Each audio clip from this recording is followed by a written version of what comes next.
Jonathan Lee Riches investigates outside the Ada County Courthouse for the Lori Vallow Daybell trial.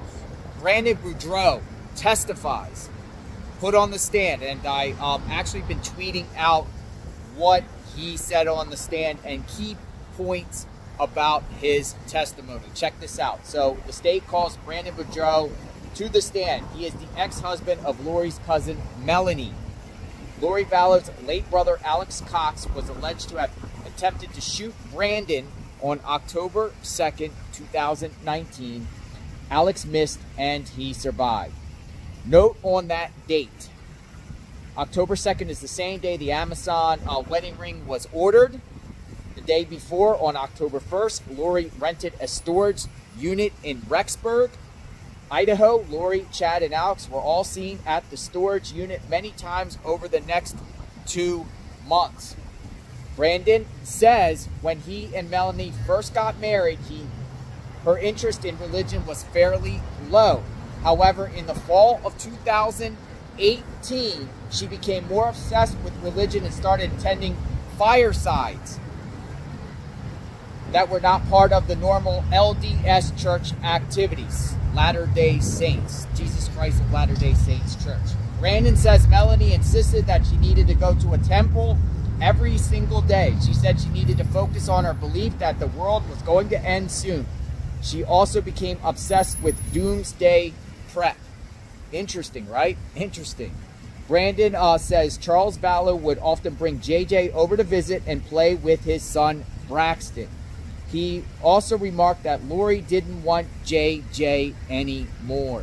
This is what Brandon testified on the stand, that Lori did not want JJ anymore. Brandon says he and Melanie started having problems. When his grandfather died in the summer of 2019, she refused to attend the funeral. She said she had a revelation from God that she didn't feel safe with him and accused him of being a homosexual. They divorced. Brandon, then on October 2nd, 2019, someone parked in front of my house and took a shot at me, and then the defense immediately objected to that and said it's not relevant in this case, and then a sidebar happened. So then the judge rules that Brandon's evidence can be included, but he cautions the state that if sufficient evidence isn't proven during his trial, there will be an issue with his testimony having been heard by the jury. Brandon states that on the morning of October 2nd, 2019, he took his kids to school in the morning. Then he went to the gym. He returned home. He saw a Jeep Wrangler with Texas license plates sitting outside his house. There was no tire on the back, and the back window was open. He saw a gun out the back window, and the next thing he knew, a shot was fired, and his driver's side window shattered. His phone flew forward, and he dialed 911.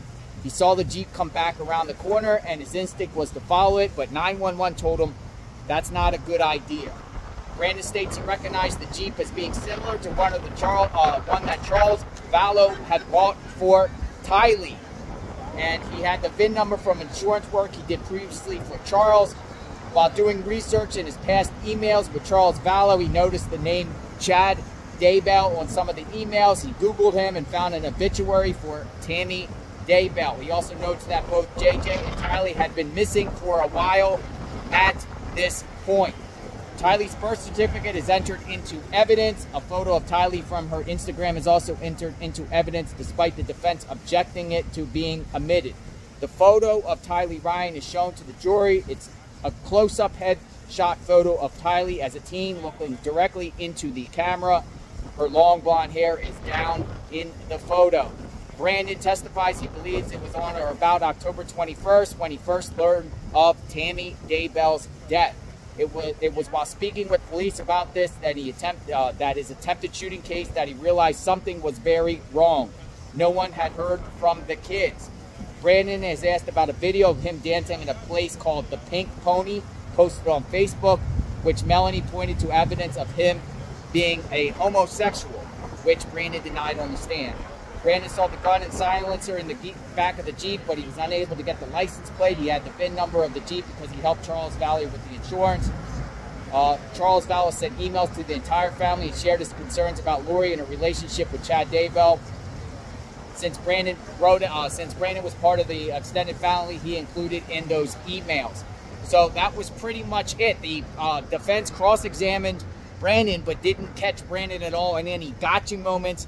Didn't really say something. They, the defense asked, did Brandon see the license plate to the Jeep that saw him or shot at him? And Brandon said no. And then, the defense asked if Brandon knows for sure, that was the person from the Jeep that shot at him. Could have been someone else. And Brandon said, no, it's the person from the Jeep. So that pretty much clears, what Brandon testified. It didn't last more than an hour in both ways. That's it. I am out in the scene. That is the testimony of Brandon. Let me know what you think. Subscribe to my channel, hit the notification button. I am outside the courthouse here covering the Lori Vallow Daybell trial. Day 2 starts tomorrow. Stay tuned.